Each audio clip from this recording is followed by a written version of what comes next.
അനാഥരാണ് ഗുണ്ടകളല്ല.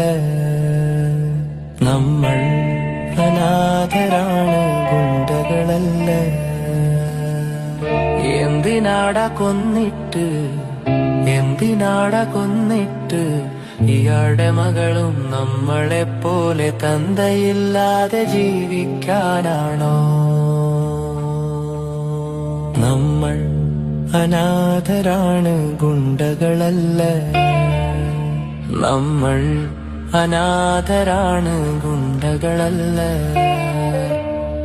ജനിച്ചു വീണന്നു തന്നെ അച്ഛൻ മരിച്ചെന്ന ചീത്തപ്പേര് ജീവിതകാലം മുഴുവൻ ആ കുഞ്ഞു കേൾക്കാനോ?